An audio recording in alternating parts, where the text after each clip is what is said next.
you've got all kinds of things that you can make part of the dressing that can add something to the dimension. And I don't see any reason to use lead shot apart from, even if you were using maybe streamers, maybe, but even then, we've got some fairly subtle, lead impregnated leaders, poly leaders with tungsten in them. That was Charles Jardine with his take on lead split shot. The Lefty Kreh of the UK today on the Wet Fly Swing Fly Fishing Show. Welcome to the Wet Fly Swing Fly Fishing Show, where you discover tips, tricks, and tools from the leading names in fly fishing today. Hey, how's it going today? Thanks for stopping by the Fly Fishing Show. If you get a chance, head over to wetflyswing.com/live to check out our next live podcast we have going on. We're testing out some new things this year, and the link at live is the best place to catch up on that. Charles Jardine, one of the great contemporary fly fishermen from the UK, shed some light on nymph fishing. We hear about UK nymphing and why it's not much different than fishing in the US. And we find out which are Charles's favorite nymphing books. He's got one that is pretty much your must-go-to, must-have book. Before we get started, let's hear from our sponsors. Turtlebox is a new company I've been working with this year. They build an amazing portable speaker that is louder and more rugged than anything I've ever encountered. Unlike most other portable speakers out there, the Turtlebox was specifically built with the sportsman in mind. I've talked with the guys at Turtlebox, solid dudes by the way. They love the outdoors and are all avid sportsmen. This is a product I can truly say does not disappoint. Go ahead and check the guys out at turtleboxaudio.com. OPST's rods represent decades of dedication to sustained anchor two-handed casting. These rods are a true illustration of Skagit Master Ed Ward's vision. The Micro Series comes exceptionally close to single-handed specs and is proving to be a unique tool for trout and smallmouth anglers alike. Head over to wetflyswing.com/OPST to get started right now. That's wetflyswing.com/OPST. So without further ado, here is Charles Jardine from charlesjardine.co.uk. How's it going, Charles? I'm doing very, very well. It seems very weird, doesn't it? You in one country, me in another. Yeah, no, you know what I mean? It seems amazing to me because the more I do this, and we have obviously a lot more US-based episodes, but I think about it. I'm thinking about, like, why do we not have more UK episodes, more Europe? You know what I mean? It's just, and the struggle is that we got one show. I think I would need like 3 or 4 shows to cover the world, right? Yeah, well, it just seems, Dave, that the Euro nymphing, has just swept all before it in your country at the moment. I mean, it's just bizarre. And, the irony in all of it is the most curious thing to me is the fact that you pretty much invented it. Now, I know that sounds ridiculous, but I'm going straight in here, aren't I? It is perfect. I mean... I remember fishing in Colorado back when dinosaurs roamed the earth, and it was just outside of Vail. We were doing a thing with a hotel group out there, and we're a group of journalists coming out from the UK.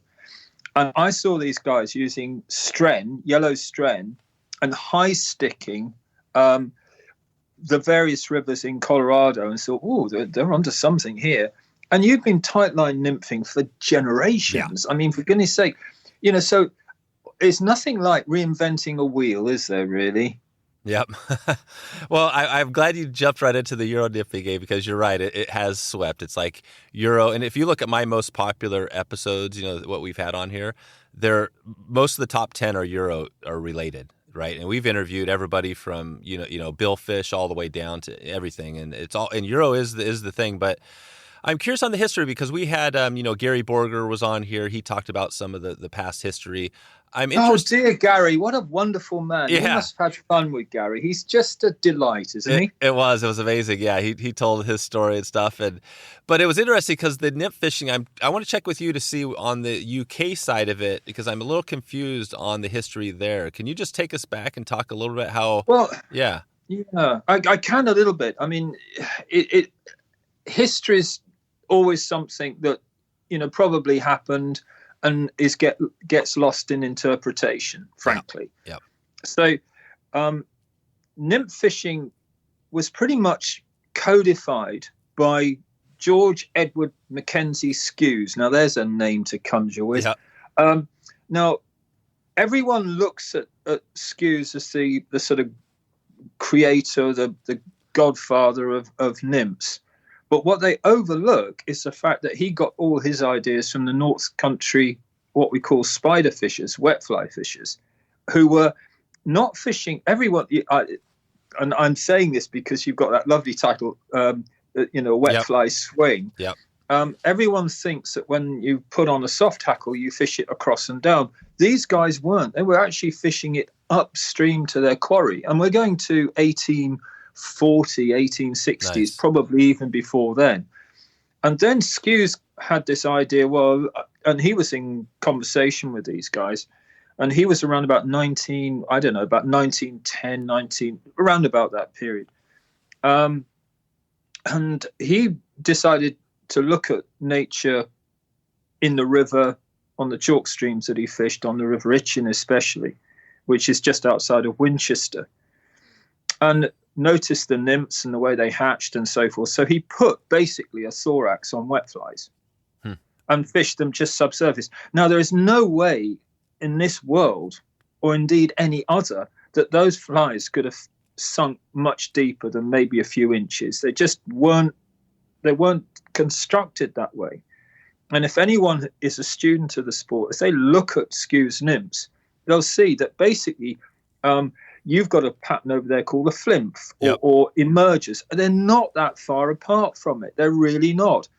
But the critical difference was they went underneath the surface, whereas Halford and all his acolytes said, no, it's got to be dry fly fished on the surface. And so this great big furore kicked off, and one wouldn't talk to the other, and there were battles fought across the water meadows. It was horrible. Yeah. But so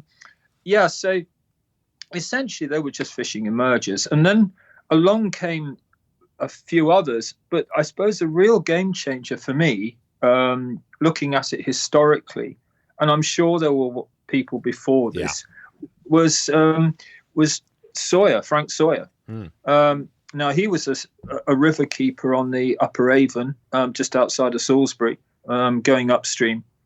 He was an incredible man. I got my first ever proper lesson from Frank, and he was an elegant man of the ground, of the earth. I mean, he was a river keeper. He was a countryman through and through, and understood about the rhythm of a river. And he basically judged all and based all his patterns on what he observed, and that's how you got the pheasant tail nymph. That's how you got all his patterns. Right. They're very simple, and he worked out that if you put a certain amount of copper wire in these patterns, that they would get down to a certain depth, and you could fish at a quite a considerable depth. However, what people forget is before all that, there are a number of French patterns that actually were constructed very, very similarly. So as soon as you have one person, you've generally got somebody else that thought of it before you, and so it goes on, and it's this cyclical thing. But I think Skews is generally seen as the father of nymph fishing, but I think Sawyer popularized fishing at substantial depths in beneath the surface. That's it. And I think that's the best way to look at it, really. Perfect. Yeah, and we've talked on wet fly, and I love, obviously the wet fly swing, does think of, focused on, swinging flies, but we had Davy Wotton on as well, who I'm sure you're aware of. Dave. Yeah. Oh, Davy and I go back. I mean, we were in the same county in Kent. Oh, wow. Yeah, and I used to encounter Davy at various fisheries. What a heck of a fly tyer that man is, and he's done so well for himself out in America. Yeah. It's just a joy. I mean, I see him occasionally, but it's never long enough, and it's never enough. That's right. Actually. Well, so with Davy Wotton, I love because we've talked about his story about how it came to be and he got out here. So I mean, he made the transfer. So why? And I know you've done a ton of fishing out in the U.S. What's kept you going back to UK? Why not come out and hang out with us for good? But for the life of me, I've been asking myself the same question for the last 30 years. I first came out to America and I fell in love with it. Back in about 1976, which is a heck of a long time ago, really, when you think about it. And the world's changed hugely. And I think it's that fearful thing of always thinking that it was going to be more difficult than perhaps it probably would have been. Yeah. But, I've been happy going. If you look at it in this way, I've got the perfect life because I can come over and fish in, I don't know, Northern California or Eastern California or Montana or wherever. I've got friends who've got some lovely water in Colorado who I go and visit, and I can celebrate the very best and still come back and fish the very best in Britain. So, I really am. I have had my cake and eating it too, the whole lot, actually. That's right. Yeah, no, you do. I think it's pretty cool. And yeah, obviously we talk a lot about, U.S. and North America and South America. But yeah, we haven't focused. We've had a few UK episodes. And I'd love to hear because, you've got both of them covered, right? So when you talk about, let's just stick on the nymph fishing game. Is there a big difference between nymphing, say, in the UK versus nymphing out in some of the rivers you've hit in the US? Not really. I remember, again, on that first trip out to Colorado, that I was fishing the frying pan one day, and I suspect many of the people, or the one person listening to this program, when I'm on it, will say, "Oh, I know the Colorado. I know the frying pan." But yeah, it was astonishing to me that people weren't fishing nymphs. I mean, they would now, but they weren't then. And I thought, I'll try these nymphs. I mean, surely they probably won't work, but I'll try. And it was like, it was really just ridiculously simple, actually. But subsequently, nymph fishing, it's a huge part of what we do over in the UK. Yeah. I mean, it really is. But we're still hidebound by rules. I mean, there are a number of areas that I fish about 20 minutes, 30 minutes from where I'm talking to you now that are only allowing dry fly at this particular point of the season. Yeah. They don't allow nymph fishing, and you have to live with that. Yeah. Otherwise, you get banned. It's as simple as that. Well, why is that rule there? If you can come up with a good idea, I have no idea myself, so I'm open to anyone that's got a good suggestion. I don't know, because years ago when we had massive insect hatches,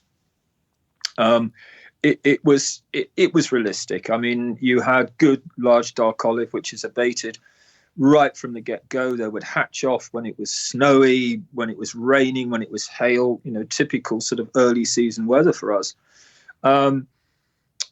But now those hatches have just dwindled away to virtually nothing, Dave. I mean, we've just had a program on our national TV on a program called Panorama, who centered on the state of our rivers and the amount of raw sewage going in them. Well, yeah, I mean, we have got a real problem in this country, and we've got to face it. But it's all endemic to the reason why we haven't got the sort of hatches that we used to have that would create a dry fly only position at the beginning of a season, because you didn't want to disturb the fish too much. So you were putting this artificial barrier, I suppose, on what you did. Now, when you've got a situation like that, now, of course, you're virtually not catching anything. So you've got to rely on nymphs. So whether the rules will change to accommodate it or not, I don't know. Let's hope. Let's hope. Okay. I always think of That's what I think of, and I haven't been there and fished, and I definitely will look Oh, forward to getting there. I know. No, I'm going to get there. You have an open invitation. When we can travel, you have an open invitation to come and fish. There you go. All right, perfect. So, but I always think of it just in my mind, because you hear all the, the dry fly fishing, and then, obviously wet flies, that's kind of all you think of. And, I think, at least I don't ever think of nymph fishing in the UK, but yeah, it sounds like you do quite a bit of it over there. Well, we do, because, it's a natural progression to catching fish. I mean, you don't really want to turn up. No one wants to turn up onto a river and actually not catch anything. Mm-hmm. What's the point of that? But, there's a lot of times when actually a dry fly, I'm very well positioned where I am here in it's southern England. It's not far from the coast, the south coast. It's not far from Salisbury, but I've got easy access to Wales. I've got easy access to chalk streams. I've got easy access to the West Country, where the rivers are incredibly different. They're mostly moorland, freestone rivers, where, your usual, parachute Adams or a, well-presented hackled dry fly will bring fish up because they're hungry and they're eager to rise. So there's no real need to use a nymph. Yes, you can use a hopper-dropper style of mm-hmm. fishing, but there's absolutely, the joy is actually just fishing these places that look as though they've come out of Rivendell. Gotcha. and just picking pockets with dry flies. It's great fun. But on the more sedate rivers, the Welsh Usk, for instance, we've got amazingly good still hatches of Granham, the early season caddis. Mm-hmm. And you can fish a dry fly pretty confidently most days, actually. So it's not all doom and gloom. It's just that on many of the chalk streams, it is. And I'd much rather use a shrimp, a scud, or a nymph, really, to give me an opportunity of fish, if nothing else. Gotcha. Okay.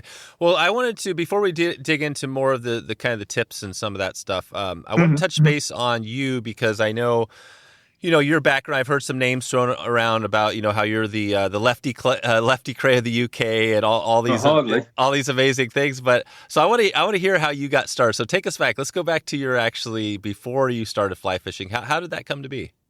Well, I was dragged screaming, Dave, into fishing by my father at the age of about 3 or 4. I didn't have a choice. I mean, had I taken up any other type of sport, I would have been. I wouldn't be here talking to you, I don't think. But I was really fortunate because I was born into a family that loved fishing. I was born into an age that actually accommodated fishing. And so, my father had a little tiny chalk stream in Kent. And we used to look after it. We used to just tender it. I mean, and for those not necessarily understanding what a chalk stream is, it's very much like a limestone river would be in Pennsylvania. So if you look at the Latour, the Yellow Britches, or something like that, you've got it.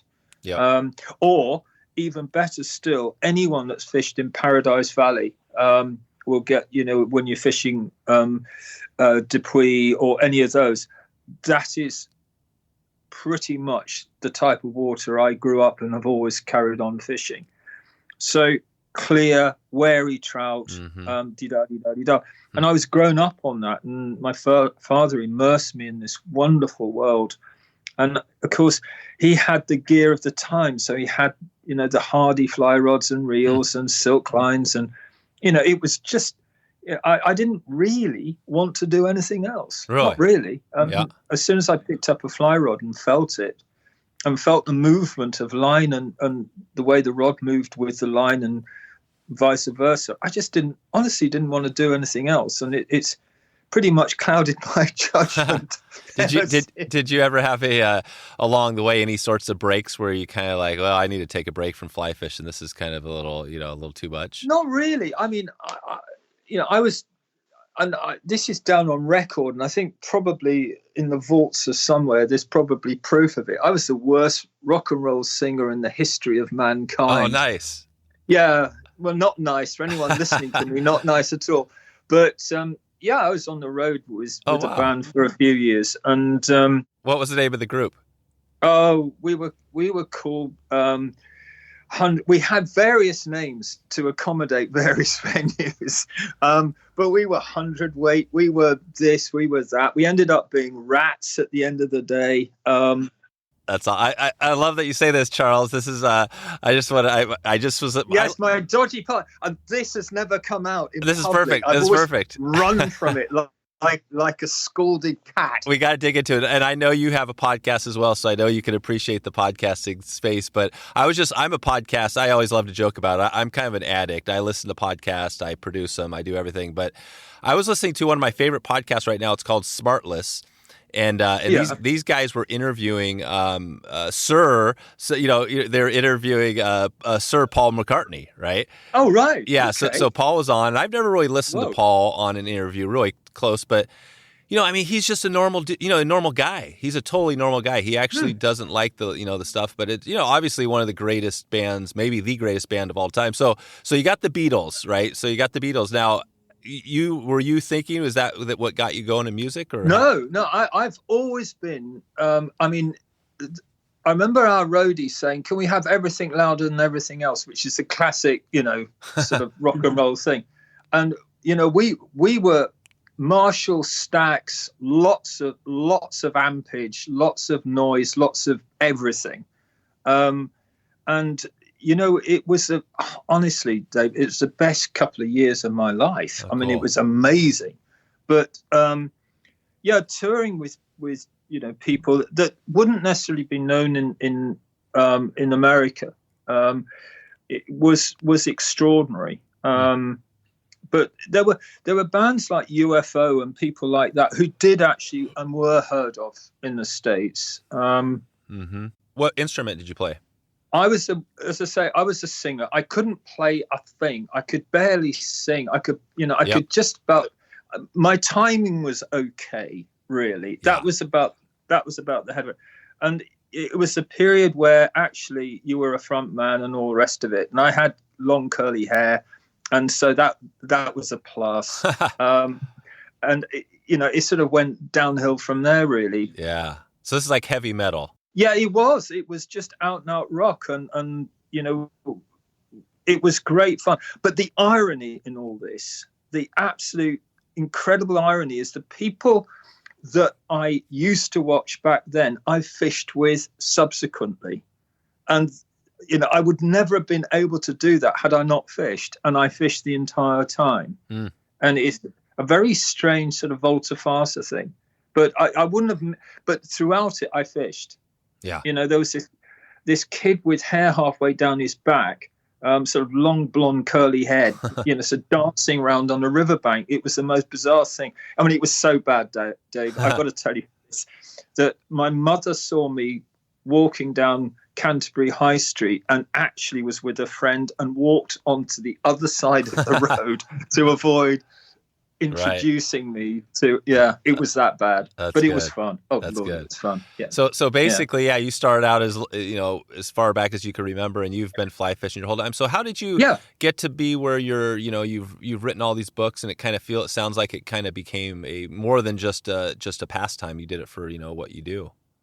Yeah, it was luck, really. I guess because I've always painted. My father was an artist. I've painted. He used to write a little bit, and I've always loved the written word as well. And I've been fortunate. I've been incredibly lucky. I was able to write for the Daily Telegraph, the London Telegraph, on fishing, and from that went on to something else, which went on to something else, which went on to something else, and it's just been a roller coaster. And it's never really stopped. It's been the most wonderful journey. It really has. It's been extraordinary. That's cool. Yeah, no, I love hearing the stories. That's more, even for me, more than the tips and stuff, I love just hearing kind of how everybody kind of came into it. And I'm sure there's probably, there's lots of people over there that have, that are doing what you do, right? Out of your area. Yeah. But you have to work.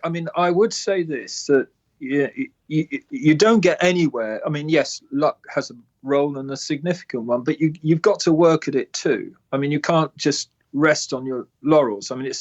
It's like in any other sphere of life, you're only as good as the last thing that you produce. So you're always looking to top that. So the cast that I made yesterday, I want to better today, or the technique that you develop, tomorrow should be bettered by the one coming after that one, and so forth and so on. So it's a continual process of trying to reach and attain more and more each time. So you never let up. Yeah, perfect.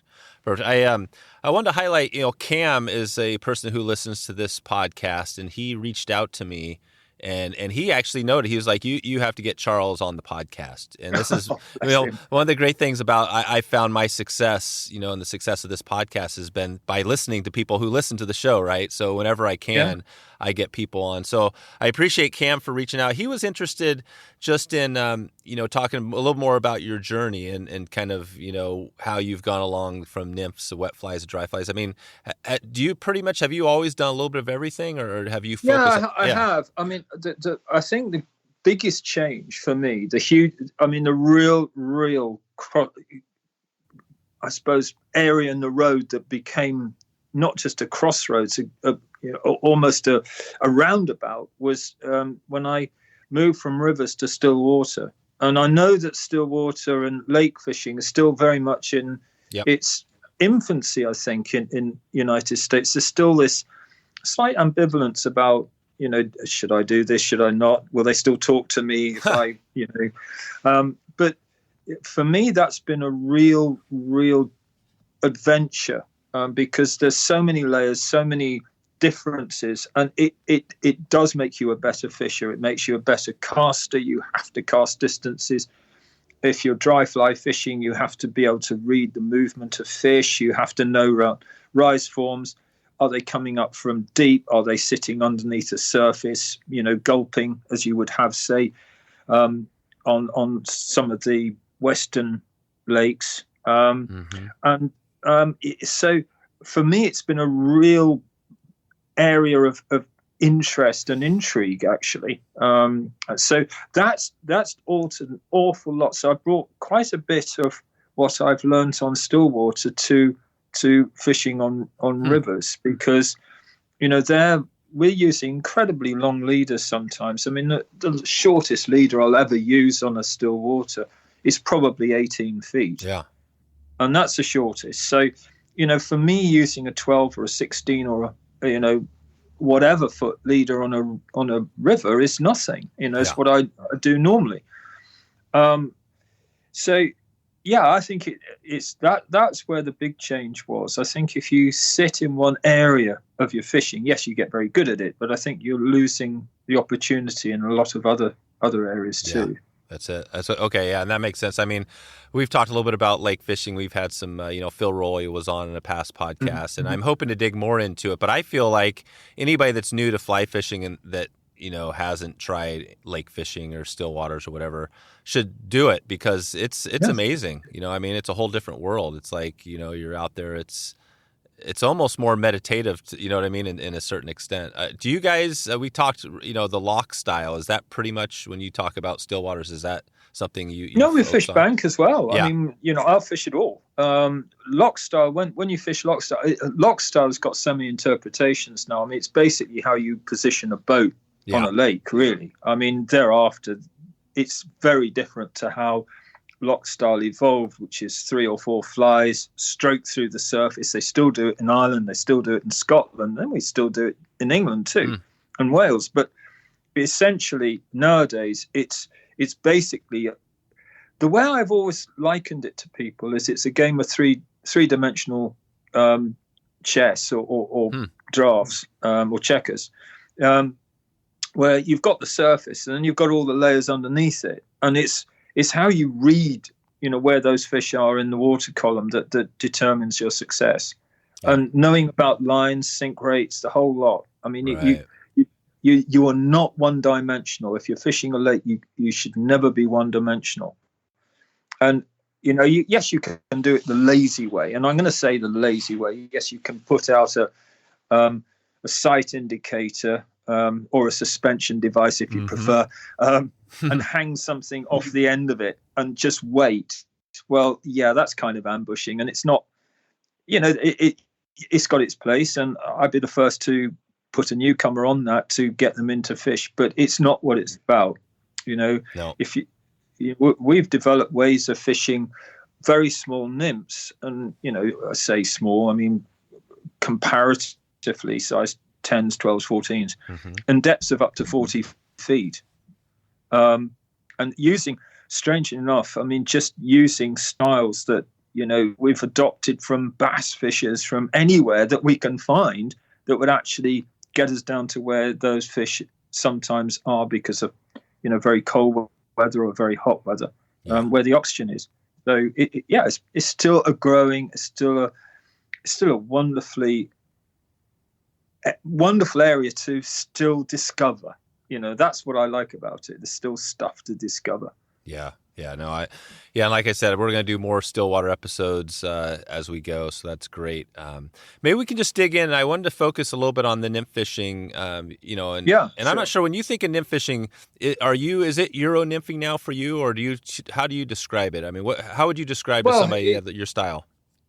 Crikey, I mean, I don't think, as somebody that fishes and you've got a river in front of you, I don't think you can fall into a style. Yeah, I think you meet the river for what it's suggesting on that day. And for you to have a specific style is limiting the opportunities that you have, quite frankly. Yeah. So I would suggest to anyone that you actually understand not just one particular component of the sport, but lots of them. And so you can adjust, and you might bring in one from one area and into the other. I mean, there's all sorts of interpretations of Euro nymphing. I mean, French nymphing is I've never seen anything so bent out of shape as French nymphing. I mean, I've seen the French nymph, and they pick a fish, a very scary. Anyone that's fished in France will know this. I mean, those fish fear for their lives, even a passing shadow, for goodness sake. I mean, they are so tricky to catch. And those fishers will actually use incredibly long leaders on very light, long rods and cast very small weighted patterns upstream of that fly. It's upstream nymphing to the highest possible degree. That's French nymphing. Yep. Nowadays, it's meant to casting out a little bit further than you would tight lining, i.e. Czech nymphing or Polish nymphing, and doing, basically fixed lining at range. Well, that's not French nymphing. French nymphing is an entirely different, very, very subtle thing indeed. That's interesting, because when you say that, it's hard. Again, I kind of tend to lump things, but so French nymphing, the difference between French nymphing and say a Polish nymphing style is what is the big difference? Well, one is done at range to observe species, whereas say Czech or Polish nymphing or tightline nymphing is done almost, underneath your rod tip. Right, with right in close. 1, 2, or 3 flies, just on a very tight line. So it's cast upstream of you. It's always in control. You've got control of it. You can move it up or down the water column as you see fit. Yeah. And then away you go. Whereas the classic, and I'm going to say the classic because you don't often see it done. It's very difficult to do. French nymphing is where that species, that quarry is observed.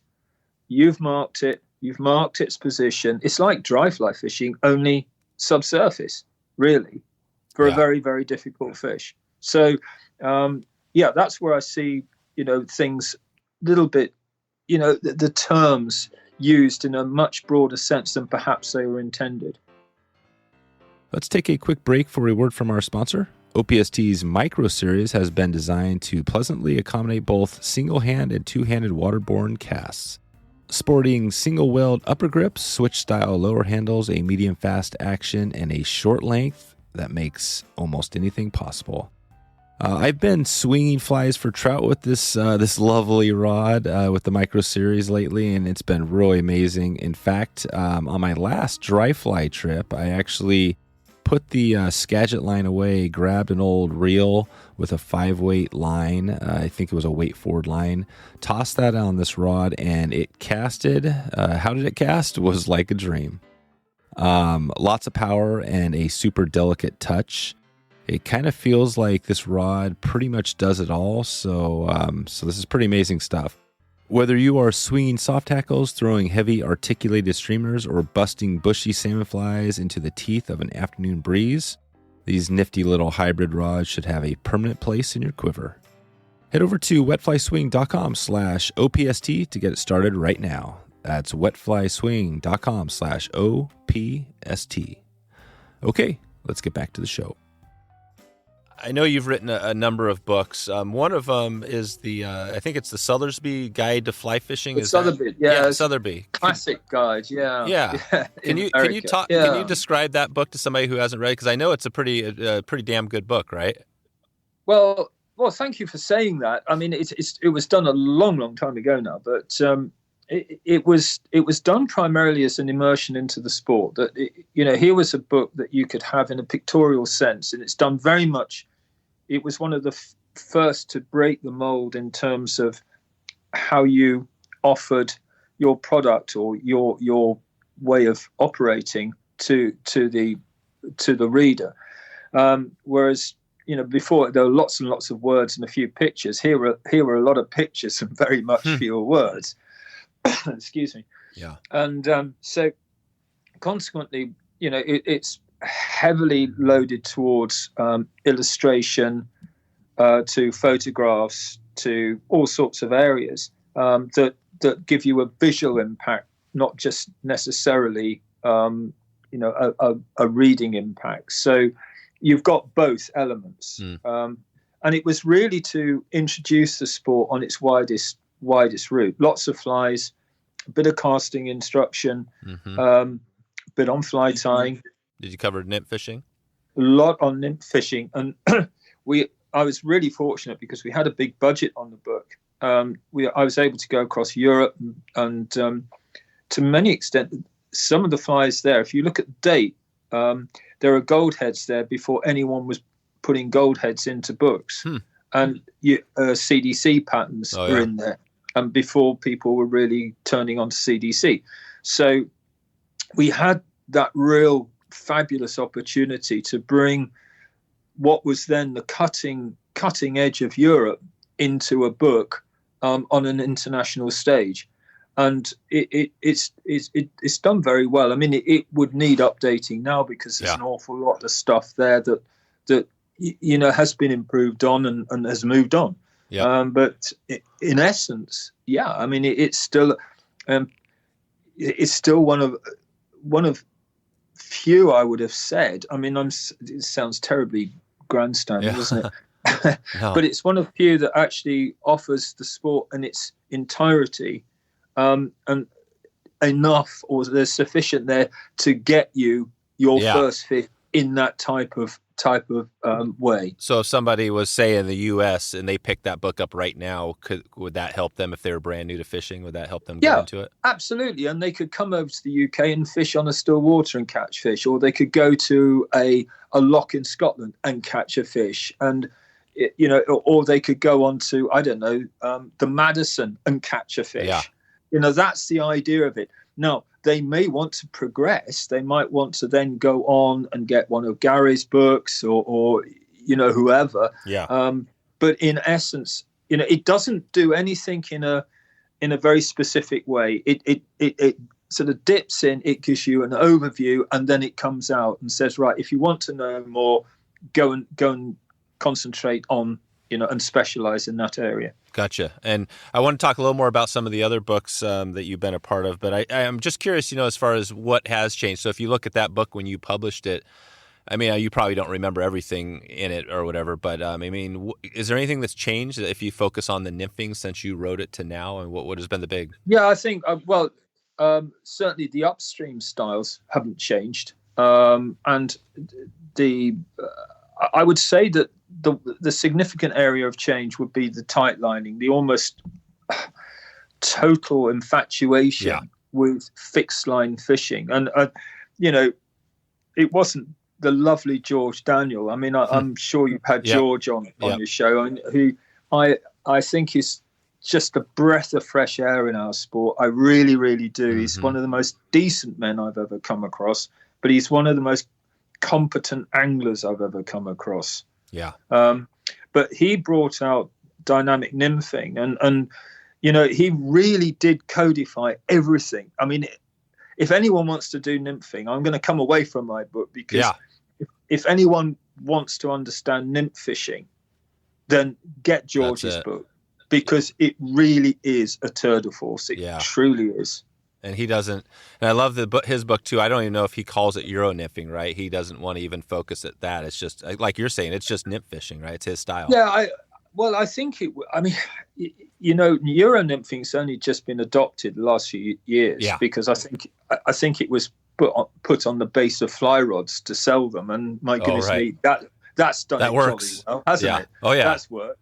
But yeah, I think it's been codified by or created by the industry more than the angler, as so often is the case. But it does. It's a nice abrasive term to describe a variety of techniques which fall under the same canopy, which is basically fixed line fishing. It's basically high sticking, really.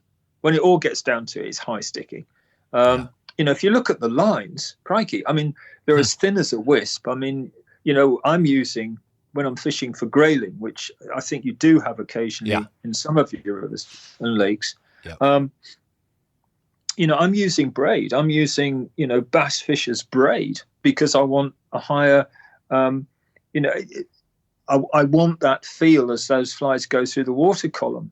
Not always, but sometimes. And we've got lines now that are so thin that aren't really, you know, they don't have a weight, as we know. And they're emulating that braid. So it's where fly fishing, there is an argument to be said here, Dave. Is it fly fishing? Yeah, because you're casting. Yeah, I mean, but I do use the rods that I would use for that style when I'm dry fly fishing, and I do use some of those very, very thin fly lines when the fish are very nervous, because they just don't create a shadow. They don't hit the water with a degree of impact, and it's a very, very effective way of fishing a dry fly. Yeah. So one can actually lead to another. Yeah. You know, you're just got to be open-minded, and that's what fly fishing is. So don't get stuck in a Euro nymphing mode. You know, look to break out of it. You know, because at the end of the day, Dave, I find it incredibly boring. Popping a fly up there and watching it tumble down towards me, fish below, and then repeating it up through a riffle or a run or wherever. It's really effective, but I just find it dull, actually. Yeah. No, I hear you. I think that's the best way. Yeah. Keep mixing it up and do a little of everything. Yeah, for sure. Yeah. I mean, if you're not fishing with a smile on your face, don't do it. That's right. Nice. So yeah, I guess, you know, I think there's a lot of ways we could take this. I would like to touch again on your books. Can you just talk? Yeah. Do you have a book, or have you worked on a book focused on nymph fishing specifically? No, I haven't. Not specifically. And I think there are others better equipped to do it. Didn't you work on, I don't know if you, I thought I heard you had like worked with somebody who had produced a Euro nymphing book or something like that, or you'd helped. I've done it. You see, that's the thing. I've done an awful lot of illustrations for people. Oh, illustrations, right. Yeah, I've done a lot for people in the Czech Republic. They've used a lot of my stuff. Shiri Klima, who is widely regarded as being the father of Czech nymphing. Now, he really is if you want a stunningly effective fly fisher, Shiri Klima for me is it. I mean, all right, we've got lots of really good guys now, but when you think, you know, he basically came up with the whole idea of how you and where you put your flies in relationship to the other and how they fish in the water column and the reaction and what have you. I watched that man check nymph or you know, tight line down a riffle that could barely come up to your knee with you know, everyone thinks you use a 10-foot rod. He was using something like an 8-foot rod because he said, that's what I do, because you know, why use a 10-foot rod in an area that is not equipped for a 10-foot rod? Yeah. You know, point made. So, you know, he would check nymph even through a little tiny run with that, and he just caught fish after fish after fish. But, you know, it was way of operating was so efficient, so clever, but it was all in how those flies fished and their relationship to one another on the leader and where they were positioned. That's what intrigued me. It's a high science, it's a high art. And, you know, there are people out there that like George who really understand that. There are a number of others. I mean, you've got some wonderful, Devin Olsen is another one. I mean, Devin understands it. I remember fishing with Devin on the Lower Henry's Fork, and we had a whale of a time. But that time it was soft hackles, ironically, and we were fishing upstream to fish in the classic way. But he's always been an absolute vacuum cleaner for information. I've never seen anything like it. I talk about the ultimate angling sponge. I mean, he is. I mean, he just soaks up this information and then brings it to the fore in brilliance. He's a very fine fisher. And there is so many. You've got, talk about the golden age of American fly fishers. You really have. I mean, but they're coming into this competition world of where, it's about catching fish. It's about work rate. It is about, sort of really taking on a stretch of water and making every single bit of it count. And that's not for everybody. Right. It just isn't. No, I know. I think, and actually I've got Tactical Fly Fishing, Devin's book right here sitting next to me. Oh, there you go. Yeah. He's been on a couple times as well. So, but if you look at that book, Dave, it's fascinating because if you look at the amount of patterns in there are very, very few. Yeah. Actually. It's true. But it's how they're fished. We're back to how it's fishing rather than what you're fishing. Yeah. And we're actually going back in time to where Sawyer started. It wasn't That's right. the complication of his patterns. Basic. It was the simplicity and how they were fished. Yeah. Not what fished. Huh.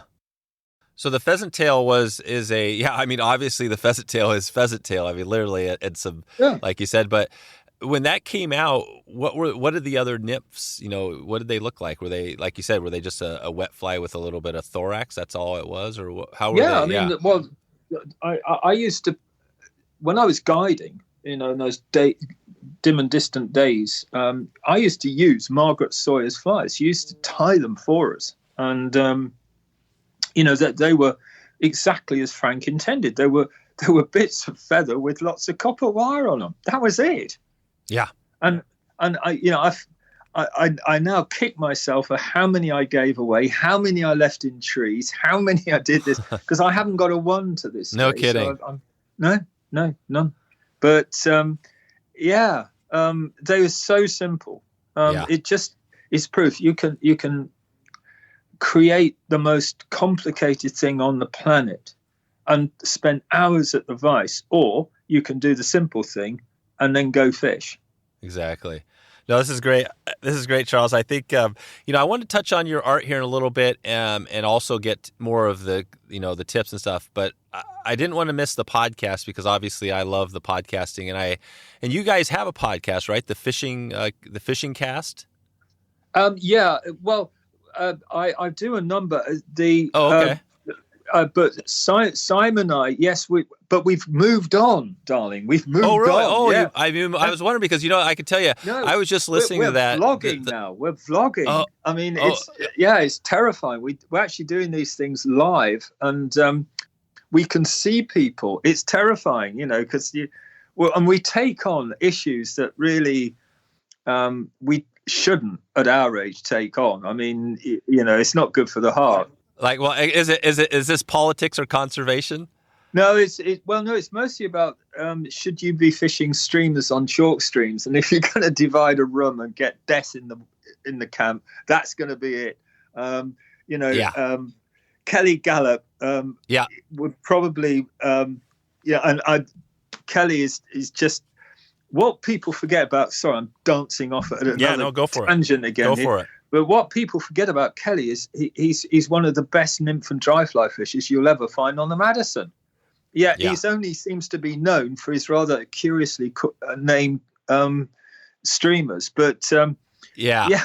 Well, what's your take? I'm curious on that, Charles, because I don't get into the obviously I don't talk about politics or religion, ever on here, but I love Kelly. Kelly's been on here a couple times. We built a good friendship as well, but he was recently called out over here by a very another friend of mine who I know, and he called him out and said, "You know what?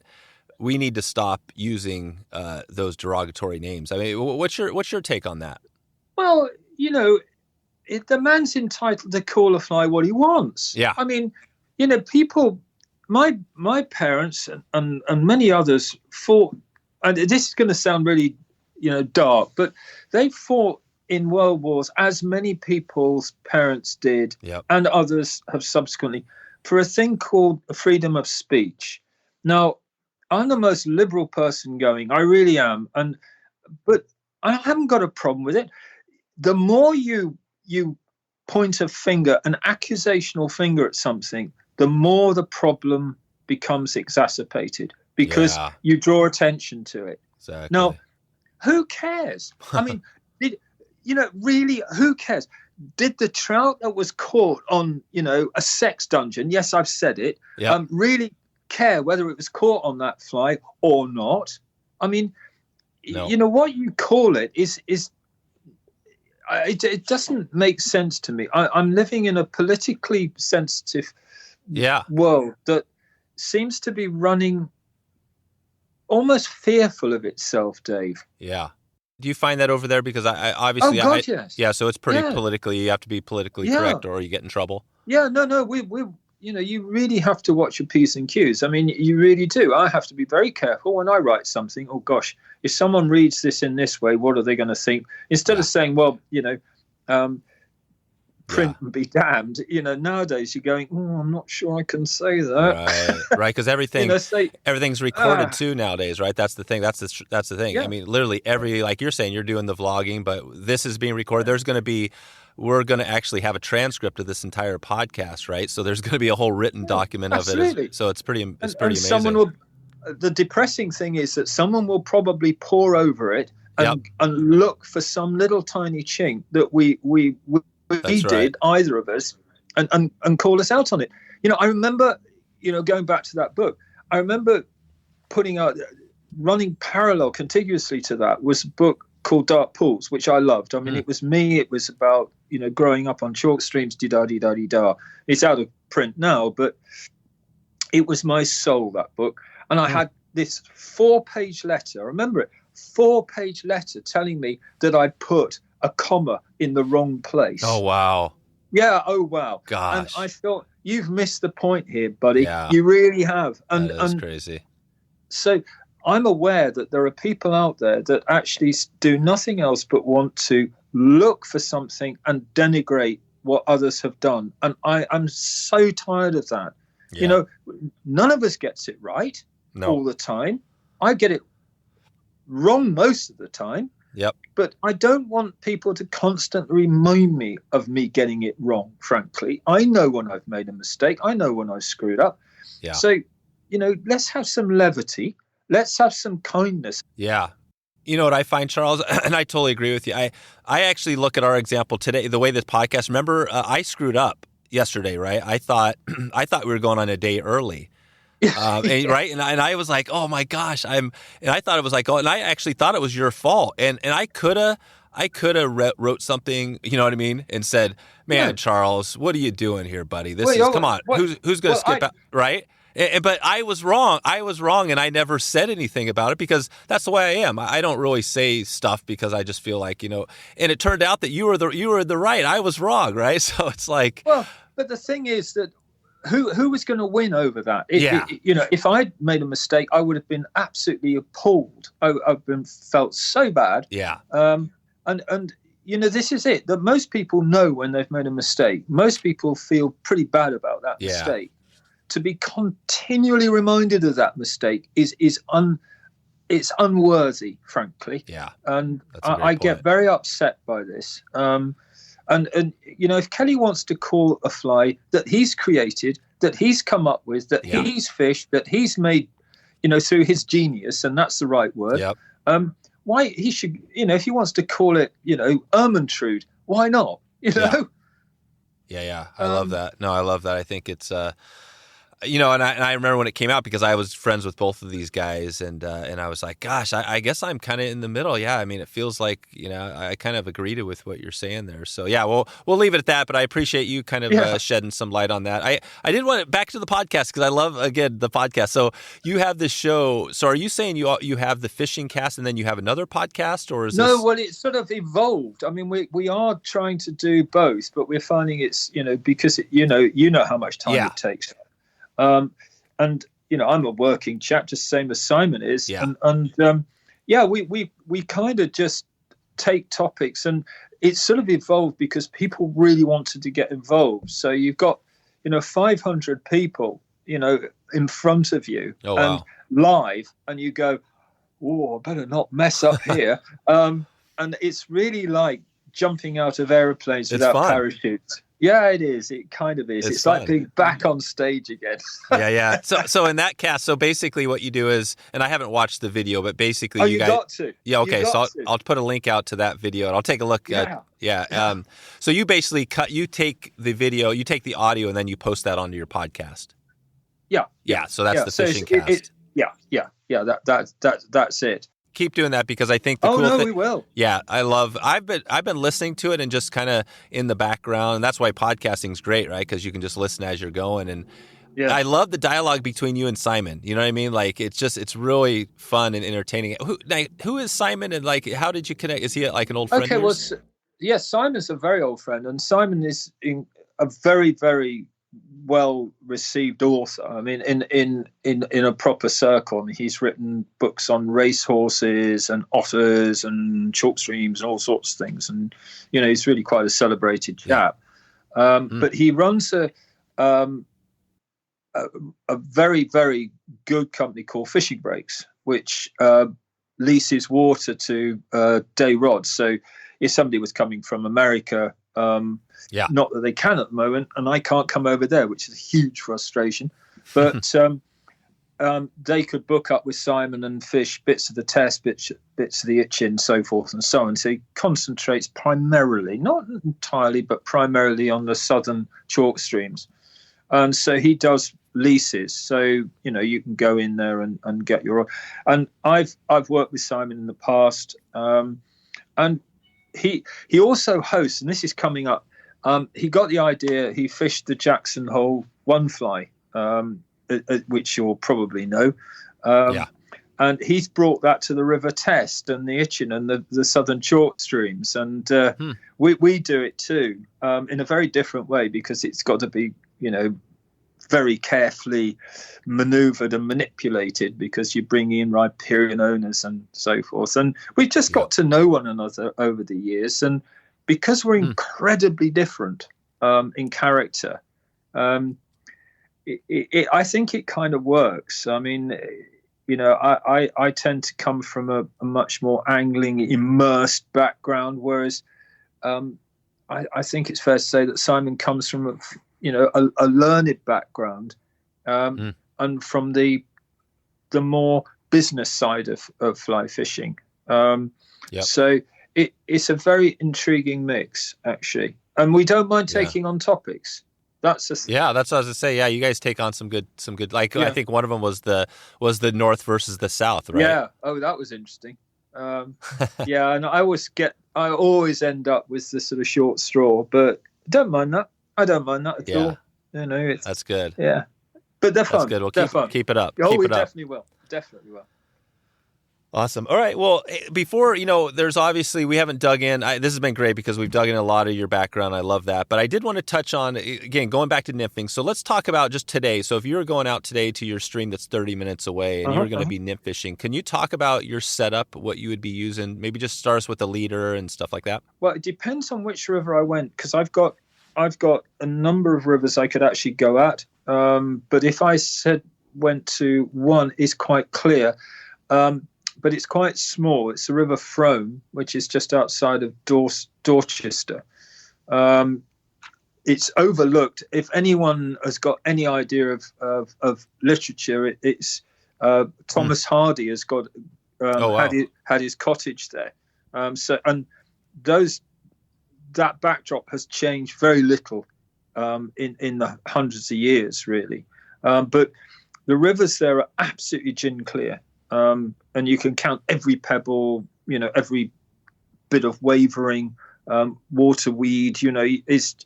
It's incredible, and the fish are so shy. So I would probably, if I couldn't use a 10-foot 2-weight, I would probably use a 9-foot 3-weight. That would be my go-to, I think. And then I would use a very somber coloured fly line. I would use a leader that was possibly, I would say, between 14 and 18 foot in length, dropping down to about 6x tippet.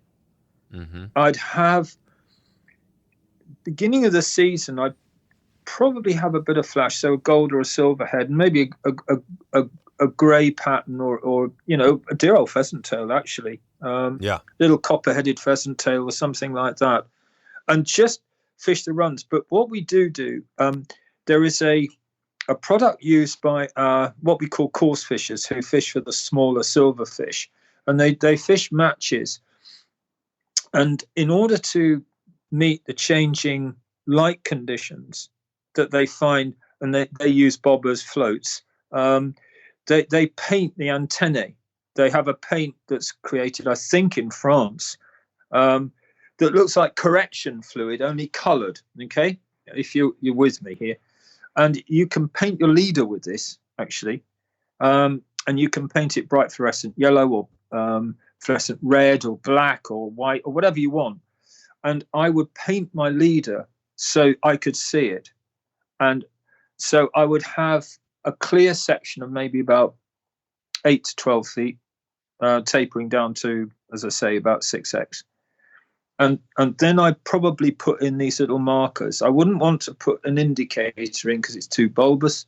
I wouldn't want to put a great big bit of half a sheep in there so it bobbed down the current. I wouldn't want to do that.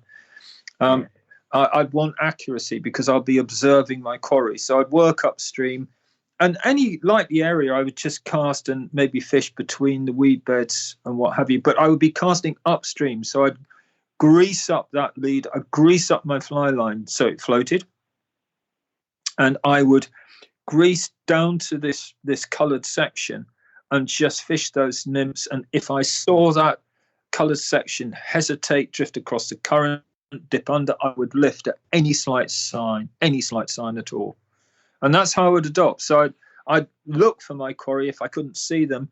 You'd always know that if I was fishing in Colorado or I was fishing in Dorset, it would make no difference. Those fish live the edge of seams, just where it's nice and easy, or just at the front of a pool or at the back of the pool where there's the most food coming towards them. So fish are fish. So instinct will guide you to those places. And so that's what I would adopt. And I would keep everything really, really simple. I mean, I don't overcomplicate it. Now, I'm saying one fly because we pretty much would be restricted to one fly this time of year. Oh, right. So, if I wasn't, then I would definitely use what we call clink and dink or hopper dropper. So I'd have a clink hammer or something on a dropper. I don't tie off that bend of the hook. I always have a dropper because they're very often going to come up and nail that. And I found that fish coming up and taking a fly with nylon wrapped around the bend of the hook tend not to take as well. So I have a dropper, and then I'd have that nymph coming off it maybe 18 inches or thereabouts after that.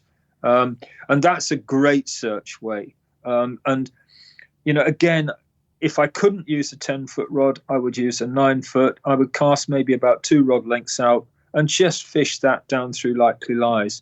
And that I found incredibly effective if I can do it, if I'm allowed to do it, which I would be in Wales. So, which you would be. Yeah. And what is what's the dropper knot you would use on that? I use a surgeon's knot, actually. Okay.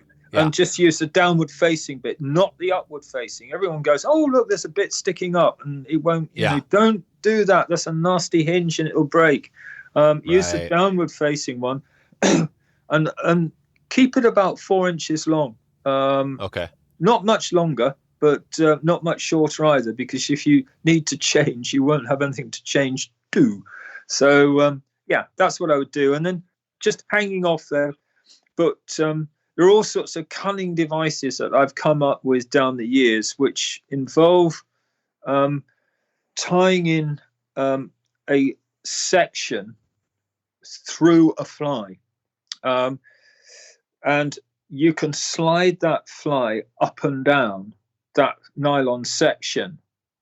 And so you can adjust your depth as you go along a pool or a shallow, whatever, and you can still fish your nymph. So you don't have to change, tippets or anything. You just move the position of that floating fly. And it's something I saw first done by a wonderful Italian fly dresser called Oscar Palou, who sadly passed away a couple of years ago. And he was the most innovative fly tyer I've ever come across in my entire life. Incredible. How do you spell his last name? P-A, it's either two L's or one, and I can never remember which, but it's P-A-L-L-U, Palou. Oh, okay. Palou, gotcha. Yeah. Oscar Palou. Fantastic. Let's take a quick break for a word from our sponsors. Turtlebox is the loudest, truly portable, waterproof Bluetooth speaker available. Perfect for a skiff, drift boat, or your craft of choice. The guys at Turtlebox believe in respecting the peace and beauty while on the water, but listening to great tunes before or after can be amazing. The features I love most on this one are the quality bulletproof frame, easy to push and lighted buttons, and at home you can add another speaker for stereo. To be honest, I've been using this speaker quite a bit around the home, and the dance party with the kids has been great. Find out why Turtlebox is our go-to speaker and why it is great for the river as well. Head over to wetflyswing.com/turtlebox to support a great company, this podcast, and some tunes. Okay, now let's get back to the show. And can you remind me again what you're talking about there about adjusting the fly? Okay, how does so that... you're tying a fly. Okay, so you've got a fly, you've got a hook in the vise, and then you put on the hook shank some foam. It's really important that you put some foam on the hook shank, because that's the sort of almost the gripping part of it. And then before you've built anything else of the fly, you tie in a section of nylon, be it 8 pounds, 9 pounds, 10 pounds. And you put a little tiny 1.5 mil or 2 mil little ring one side and one the other after you've tied the fly, of course. So you put in that section, and then you build up. It could be a stimulator, it could be all sorts of things, but you just build up your fly on top of that setup. And that way, when you move that fly, when you've bound that nylon into the dressing, you've actually made it part of the entire fly, so you can move it up and down. Oh, right. Are you with me? Yep.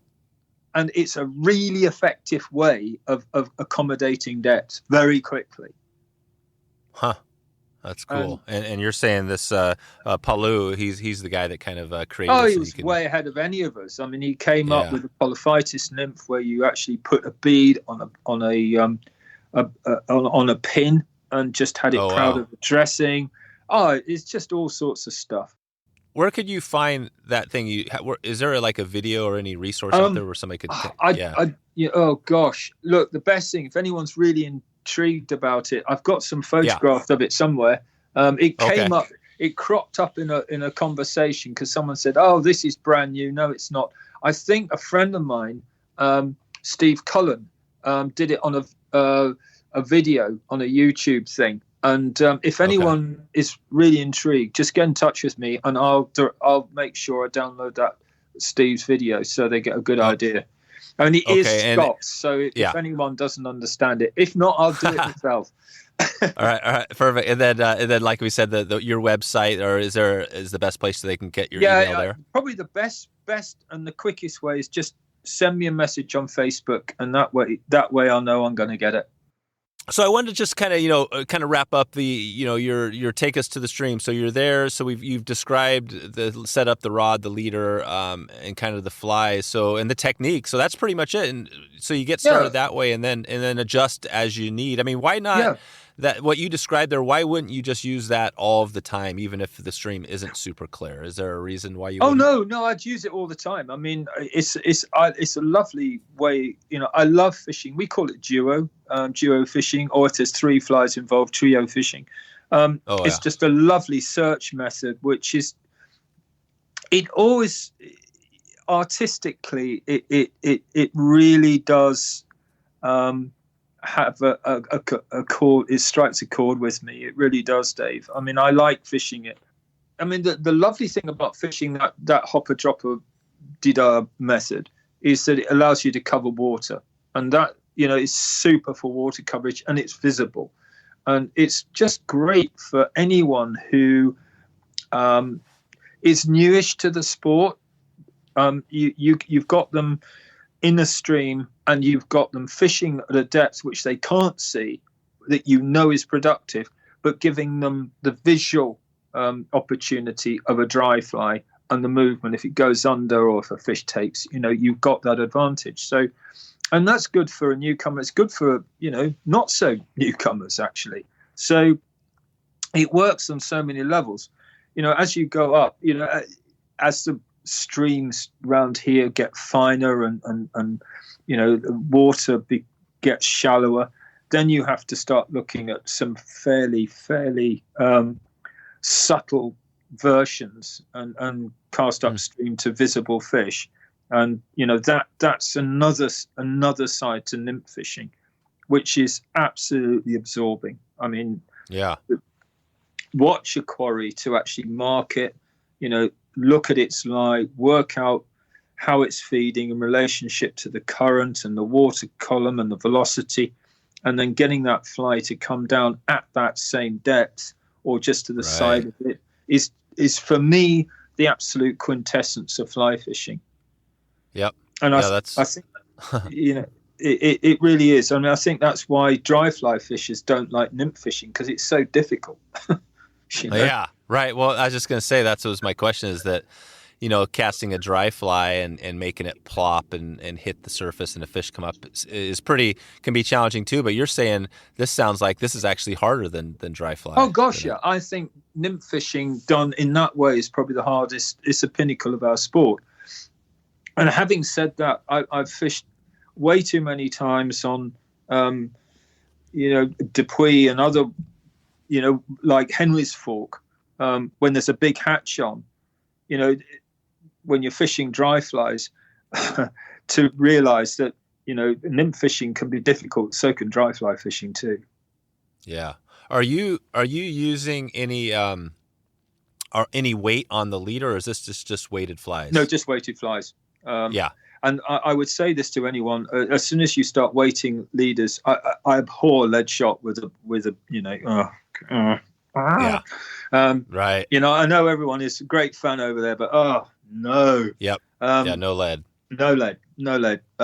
You can do anything with the types of flies that we're now designing, in the way that we're designing them. You can overcome any current known to mankind. I mean, you can put in 2 or 3 tungsten beads if you want. You've got shell backs made out of tungsten. You've got all kinds of things that you can make part of the dressing that can add something to the dimension. And I don't see any reason to use lead shot, apart from even if you were using maybe streamers, but even then, we've got some fairly subtle, lead impregnated leaders, poly leaders with tungsten in them, and fly lines that sink too, sink tips. So there is really no need to use that. I can't see any advantage, because it holds up differently in the water column. It doesn't make things look realistic. It deadens them, to my way of thinking. So there's an awful lot of reasons not to use it, in my opinion. Yeah, no, that's a great point.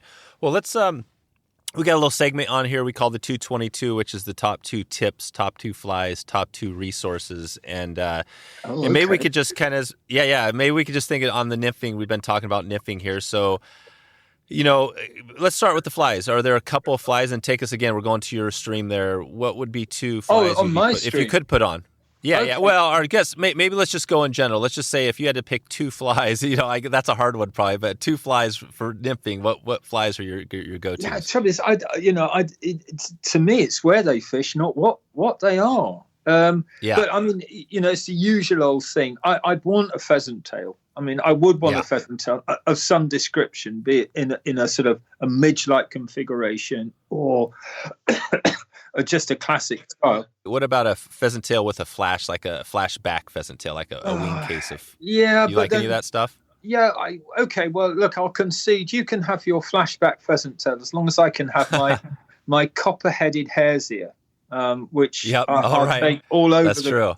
So I'd want one with a bit of flash and one definitely without, because I think there are days, Dave, when we've gone completely overboard with building in flash in flies. What about these Euro nymphs? So you see these things out here, and some of them don't even look like bugs, right? They're pink, they're purple. Yeah. Well, Yeah. Well, the pink fly came about because a grain love pink, especially after Christmas over here, because they're on salmon eggs and all the rest of it. So, right. That there is a reason to use them. Mm-hmm. What about purple? Do you know what? We don't have that many purple flies over here. We really don't. Not compared with you guys. We got a purple. Really it's crazy. People love purple. I know. And I think there is a genetic difference between our fish. I really do. I think, that there are times, or there are discrepancies between our various ways in which our fish will behave to certain things. And I just, there's probably about 2 patterns that call for purple in the UK. That's about it. Now I'm running out of ideas. I really am. Right. I mean, we do have the odd purple pattern for grayling, where we inject a bit of purple. But no, I mean, really, they're very, very rare. Very rare. So you got the pheasant tail. So and your other pattern, if it would be, I definitely want a hare's ear. A hare's ear, because there's always scud, there's always caddis. I mean, it's like as Lefty said, it's a grocery store. It's just there. So I've got 2 flies there that I know. One slightly light, one slightly dark. So. But where I would concede I'd want a bit of flash is probably in the thorax of the pheasant tail, and I'd use that peacock eye stub. Which gives me all the flash I ever need, frankly. Yeah, that's right. Well, and some of those dubs they do mix in a little bit. Well, even peacock can kind of look purplish depending on how the light. Well, it can. But what the other thing I would actually ask for, if I was given the choice, is those flies, but in different hook-shaped configurations. Oh, right. Like what would be the hook? Different types of hooks. I would want both styles. I would want the scud style, the grub curve style, and I'd also want the straight style. And I would literally alter the way in which I fish by the shape of the hook. So if you had a scud style pheasant tail, how would you fish that? Well, I mean, I'd fish it probably near the bottom, like a midge or something like that. So you've got those lovely options. So you've got a swimming nymph, in a straight shank, or you've got a curved one, which looks like a fetal position midge or something like that. So by having different hook weights and hook configurations, you can cover a multitude of sins, actually. You really can. If you think about it, the permutations that you can have as a nymph fisher, just by altering those 2 things, hook style and hook size, is bewildering, absolutely bewildering. And I think we all carry way too many patterns. You know. That's totally true. I'll take a pheasant tail and a hare's, but I struggle with the hare's ear a little bit just on my tying, because it's like proportions are always a little struggle. What's your, proportions go to hell as soon as the trout starts eating them. I mean, that's true. They get all buggy anyway. Don't worry about it. Just go fish it. Doesn't matter. Don't obsess. Okay. All right. So basically, we're out there in the water. So we got the scud style, and then say the the hare's ear is more of the straight style. How would you put one on the lead fly versus the, or how would you fish that if you wanted to get one on the bottom and then one maybe nice emerging? And simple. If I was fishing the scud one, I'd make that slightly bigger and have or vice versa. But I would make that the dominant one and then taper off and have a smaller pheasant tail or a pheasant tail up the leader. On the dropper. Yeah. Gotcha. Definitely. Yeah, so you'd get it down on the bottom. Yeah, that makes sense. So, Yeah, so you got the scud on the bottom. I would use the hare's ear because it almost incites a bigger insect or creature. Yeah. And, you'd put that on your lead fly? Well, or not. I mean, I would use that as my fly to actually take me where I needed to go in depth terms, and either have coming off that on the point a small little pheasant tail, so it's hinging and articulating in the lower current, or I'd have it up the leader if I felt the fish were higher up in the water column. How do fish adjust in the water column, do you think? Like, why would they be on the bottom versus Well, they've got fins, up? Which, help, is the hydrofoil of them. But, I mean, I think it's determined very much by where the food is. And if there is not a hatch, and I've watched this so many times in the States, if there's a hatch in process, they will come up the various levels to accommodate the hatch. And they're very, very good at doing that. So if you're not seeing any activity on the surface, I would fish on the bottom. It's as simple as that. I mean, all right, they could be fishing mid-water, but there's always going to be a residue of fish at the bottom. So that's right. That's where I'd look to fish. But I'd still want, you've got your fly down there, but they may not take the big one, but they will be less suspicious of a little tiny one, say a little tiny pheasant tail, than they would a great big hairy hare's ear. Yeah. So, hare's ear. Gotcha. I use that very much as a stalking horse. That's my Trojan horse that goes in and gets me in through the door, and then I'm fishing, a nice little delicate nymph thereafter. So, one helps the other, which helps the other. But the nice thing about that system is if the fish do come up the water column, and by having a different style of hook or a different size of hook, I can immediately fish that pheasant tail up near the surface as an emerger if I need to. That's right. So so you can so it can be an emerger, just like no bead head, just no bead head at all. Do you put beads and you use beads on your flies sometimes? Oh gosh, yeah. I've got loads of things. I've got boxes. I mean, I've even done as George has done, which is sort of heavy, and I even got to the point of weighing the perishing things. I mean, that's a bit depressing. Right. Because, certain manufacturers have beads that weigh substantially less than others, even though they're the same size. Yeah. Yeah. So I want to know. I don't like surprises. If I go out in the water, I don't like surprises. What do you use for a scale on those guys? Oh, just a little jeweler's digital scales. I mean, you can get them off the internet for next to nothing. And you just put your bead on there and you go, oh, right, okay, well, just weigh your fly and boom, away you go. And that goes into the, the whatever weight category. And so you build up a really good fly box of flies that what's going to happen as soon as you take them out of that box. I mean, I live a life of utter chaos. And I'm the most, completely disorganized person of anyone I know. Until it comes to my fly box. Then you're good. Can we maybe get a picture of that fly box and put it in the show notes just so people could see what it looks like? Yeah. I'd love to see. I'd love to see what that looks like. I'll do that. So I love that. So chaos, and I guess am I kind of the same way? I don't know. I guess I'm a little. I'm actually more chaos both ways. But so what does chaos mean in your normal life? Well, just generally. I mean, I work in a state of complete illogical chaos. I mean, if anyone saw my working pattern during a day, they'd go, what on earth is happening? What is going on? How can this chap be productive? Well, clearly he isn't. Right. So consequently, I have to have order somewhere, and it might as well be my fly box. Exactly. That's right. Good. Well, we'll stick we'll try to get a photo of that. Let's keep on the 222. Definitely. So 2 tips. If you're out there nymph fishing, we got the setup we talked about. What if somebody's new to it, what kind of tips would you give them to help them find a fish? I would, you know what? I'm going to do something really cheeky. I'm going to say, go fish with somebody that knows the water. That would be my top tip. Don't try and do this on your own. This madness.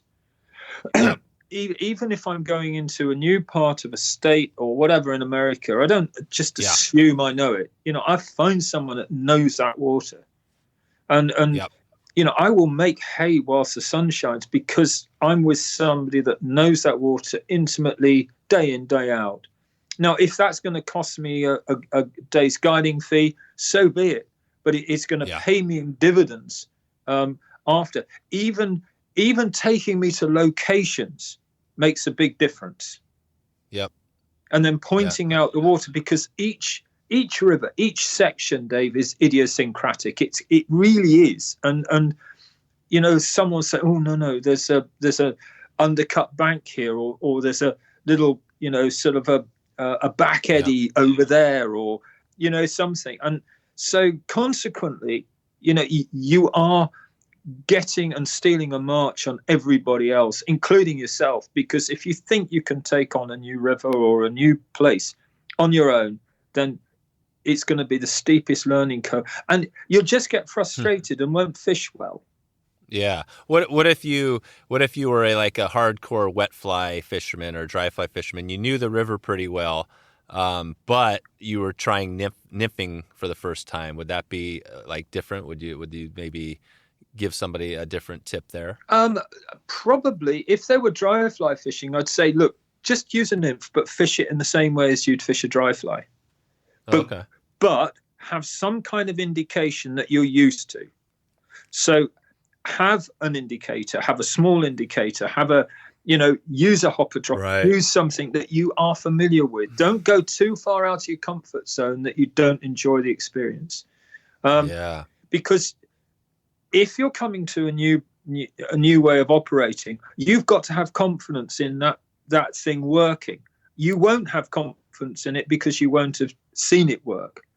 You know it works, but it hasn't worked for you. So you have to buy in that confidence somehow, some way.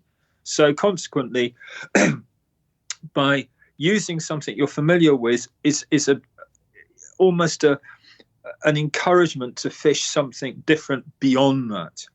So hopper dropper is an ideal solution. The hopper dropper is great. Yeah. And on that hopper dropper, how would you set that up if you had 2 flies? How would you? I would have if it was a newcomer, I'd have 12 foot of leader down to about, say, 5-6X, probably 5X. And then I get 6X or 5X, depending on the type of fish I was fishing for. If it's a big fish or whatever in big sprawling river, then you don't want to fish too light. But 5X, 6X is fine. I wouldn't want to go too much heavier, because the heavier the nylon, the bigger the diameter. And if you're fishing nymphs, that diameter is going to be the thing that holds up in the water column. And this is something that people overlook, that by using heavy diameter nylon, you are actually restricting the depth in which you're fishing. Right. So that's it. I would go with 5 or 6X, probably 5. And I would create my dropper, about 4 inches or so, thereabouts. And then below that, about 18 inches, maybe a bit longer, depends on where I'm fishing, I would put that nymph. And I would, the nymph. Yeah, and I would go with, something like, even a prince nymph, something that is, something that's got a confidence factor built in. But I would go for a 12 or a 14 or something like that. I wouldn't go too much smaller, because, again, you're inviting problems purely psychologically because of the size. Oh, gosh, that's a bit small. That won't ever work. They won't see that. Right. So you're trying to build in as many things that a person might find accommodating as is humanly possible. Yeah. Yep. Oh, that's awesome. Those are great. Okay, so now let's take it to, so we kind of have a couple of that, kind of tips and flies and stuff. What about resources? If somebody wanted to dig into nymphing, I guess maybe we talked about George's book, Dynamic Nymphing. You don't need any other, actually. Right, just George's. So get I would Dynamic go with Nymphing. Just get Dynamic Nymphing. It's all in there.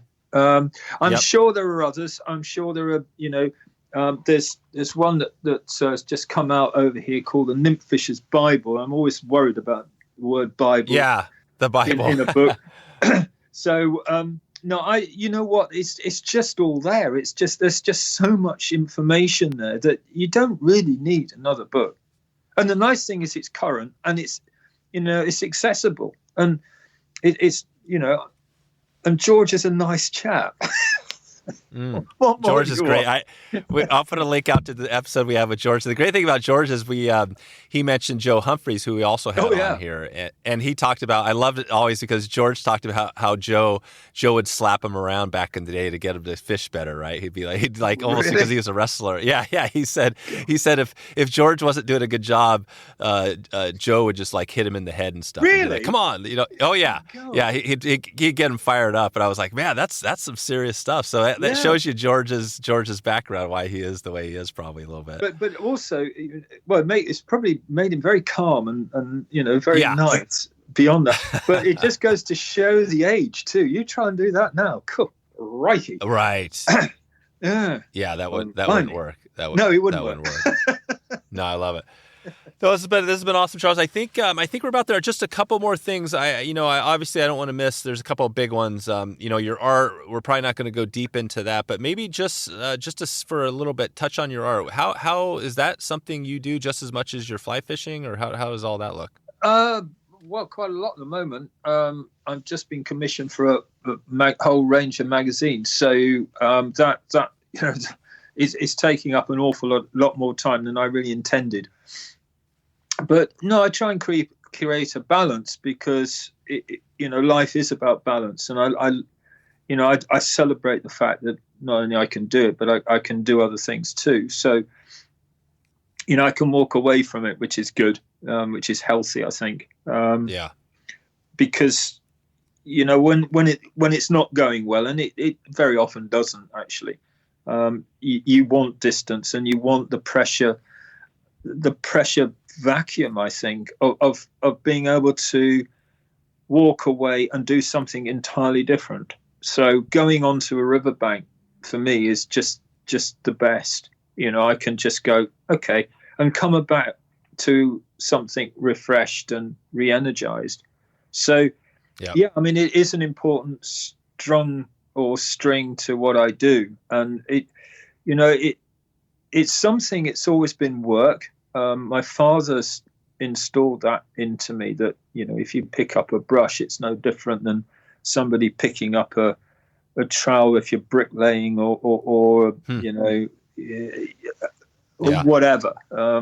It's a tool. It's all art and a tool, right? Yeah, you're not on some higher calling and some different being. You're just a technician that works with different medium than other people, and that I've never lost. I love that. Well, it's true. I'm lucky I can put things roughly where I want them to go in a color that I like to think that is an interpretation of what I see and what others might see. But does that make me any different to anyone else? No, of course it doesn't. I love talking to artists, and I recently had somebody in our audience. We have this kind of a group for members that people going deeper with the podcast, and I had this conversation. I have conversations with whenever I can listeners of the show, and we were talking, and I was asking him why he paid, and he said he thought of me as basically a local artist. With the podcast, right? I'm just somebody creating this thing, and I never really thought of it that much, but I think we all have a little bit of artist in us, right? Yeah. Whatever we do, like you're saying. Anything that you create and anything that is creative is art. I mean, it is the most broadest spectrum thing that you could possibly have. It really is. And art can be anything you want it to be. Hence the word artful. Yeah. Right. It's right there. Exactly. It's right there in the English language. That's it. All right, Charles. Well, hey, in the next 6 to 12 months, anything you want to give a shout out? New you got coming or anything? Yeah, don't give me another platform. I'll be gobbling. Yeah, give a shout. Loving it. But thank you for this, Dave. It's been an amazing, hour and a bit, really, isn't it? Yeah, it has.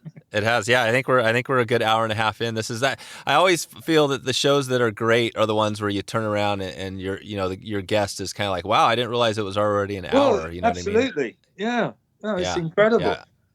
Yeah, it's been fun.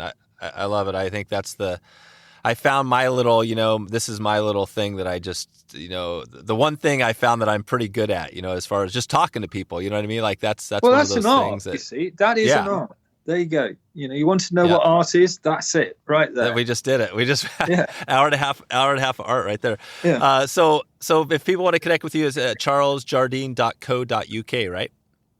It's Charles at charlesjardine.co.uk. Yeah, that's right, Charles. All right, perfect. All right, Charles. Well, hey, thanks for all the time today. Yeah, we'll keep in touch with you as we go, and absolutely. We'll catch up with everything and talk to you soon. That'd be amazing. Thanks, Dave. It's been a real treat. Thank you. If you can, check out our next live podcast. Just head over to wetflyswing.com/live, and you can actually send me a DM there if you can't get in, and I'll give you an invite. That's the best way to stay on top of that. I want to give you a quick heads up. Next Tuesday, a week from now, we've got a great episode with Bob Clay, who makes a sweet bamboo spade rod. We hear about Bob, what he has going over there, and what's coming up in the next few years if you want to get a bamboo spade rod. So that's all I have for you today. Just wanted to thank you again for stopping by to check out the show today and listening.